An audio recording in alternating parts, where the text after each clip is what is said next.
মেয়েদের কি পরিমাণ স্ট্রাগল করতে হয় এই জাস্ট এই গল্পটা যদি একবার শোনো তাহলে বুঝবা। একটা মেয়ে আমাকে হোয়াটসঅ্যাপে নক দেয়, তার সাথে আমি কথা বলার সময় মেয়েটা বলে, ভাইয়া কি বলবো, আমি 2023 সালের এইচএসসি পরীক্ষা দিয়েছি, কিন্তু আমার একটা সাবজেক্টে ফেল আসছে, রসায়ন বিজ্ঞান বিভাগ থেকে। সে একটা বিষয় তার প্রথমে ফেল আসে। প্রিপারেশন আলহামদুলিল্লাহ ভালোই ছিল, কিন্তু কেন যে এমন হলো বারবার সেই ভুলটাই খোঁজার চেষ্টা করি। আমার যারা ফ্রেন্ড ছিল তারা আমার থেকে দেখে পরীক্ষা দিয়েছে, সেই দিন আর রেজাল্টের কথা মনে পড়লে নিঃশ্বাসটাই বন্ধ হয়ে যায়। তারা সবাই পাশ করলো, অথচ আমি, তারপর কিছু কান্নার ইমোজি দেয় মেয়েটা আমাকে। যাই হোক ভাইয়া, 2018 থেকে যখন জেএসসি পরীক্ষা দিই তখন আমি ভীষণ অসুস্থ হয়ে পড়ি। ওইভাবেই পরীক্ষা দিলাম, রেজাল্ট হলো 3.71। আলহামদুলিল্লাহ খুশি ছিলাম, কারণ ওই অবস্থায় পরীক্ষা দেওয়া খুব টাফ ছিল। পরিবারের চাওয়া, আমার স্বপ্ন ছিল সায়েন্স নিয়ে পড়ার, তাই সবকিছু ভুলে পুরো দমে পড়াশোনা শুরু করলাম। হঠাৎ করোনা ভাইরাসের আগমন, সাথে 2021 সালের এসএসসি পরীক্ষা। ভেবেছিলাম ক্লাস 8টা কি হয়েছে এবার পারতেই হবে, ক্লাস 8-এর কথা বাদ দিয়ে দেয় ও। কিন্তু না, নোটিশ দিল 21 সালের পরীক্ষা হবে শুধু 3টা বিষয়ের উপর, পদার্থ, রসায়ন, জীববিজ্ঞান।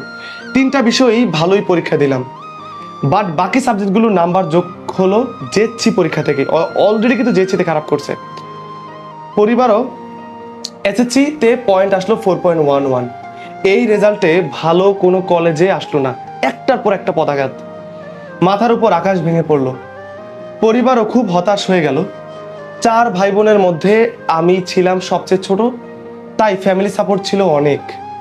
আমি খুবই মোটিভেশনাল কথা শুনতাম আর বিখ্যাত মনীষীদের ফলো করতাম। সে থেকে বেসরকারি একটি কলেজে ভর্তি হলাম, সবকিছু ভুলে আবারও ফোকাস করলাম পড়াশোনায়। কলেজ লাইফে আমি কোনো মোবাইল ফোন সহ কিছুই ব্যবহার করতাম না।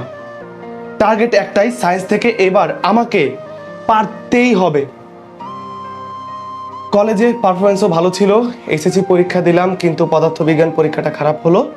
যাই হোক, তো কি হয়েছে, পরের পরীক্ষাগুলো ভালোই দিলাম, কিন্তু রেজাল্টের সময় দেখি রসায়নে ফেল। বোর্ড চ্যালেঞ্জ করেও লাভ হলো না, একদম মাটিতে পড়ে গেলাম। কি হলো আর আমার সাথেই কেন হলো? কতবার এই মেয়েটার সাথে কি হচ্ছে একটু চিন্তা করে দেখো। এরপরে খুব স্বপ্ন নিয়ে পরীক্ষার পর নার্সিং অ্যাডমিশন কোচিংয়ে ভর্তি হয়ে গেলাম, কিন্তু রেজাল্টের পর সবকিছু শেষ হয়ে গেল। প্রথম থেকে পরিবার খুব কঠিন ব্যবহার করলেও পরে তারা খুব আমাকে মোটিভেট করে। কোচিং, মেস সবকিছু ছেড়ে বাসায় এসে 4 দেয়ালের ভেতর বন্দি করলাম। ওই দিন বোধহয় সব থেকে বেশি অসহায় আমি ছিলাম। সঙ্গী ছিল শুধু শ্বাসরুদ্ধকর কান্নার আওয়াজ। ফোন নাম্বার, ফেসবুক আইডি সব পরিবর্তন করলাম। নিজেকে প্রমাণ না করা পর্যন্ত কারোর সাথে যোগাযোগ রাখবো না।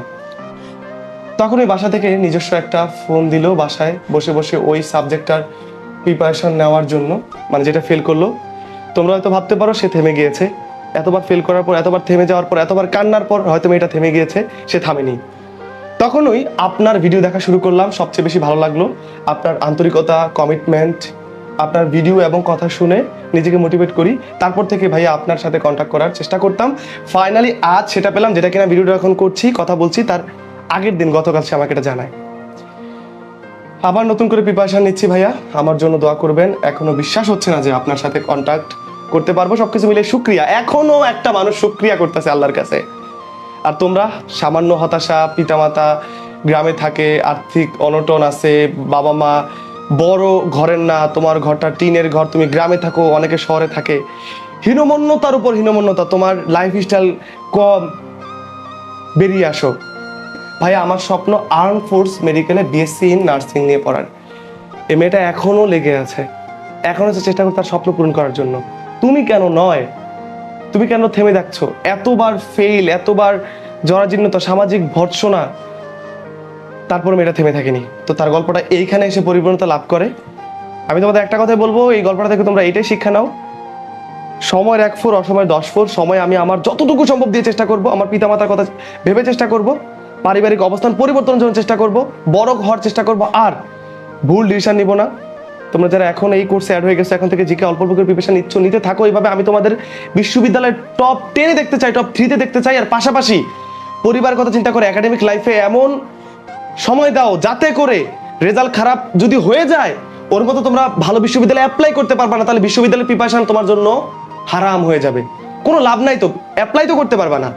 তাই একাডেমিক লাইফটা গুছাও, পিতামাতার কথা চিন্তা করো, ওনাদের কথা চিন্তা করলে অনেক পরিশ্রম করে যাও, আর খুব সতর্ক থাকো।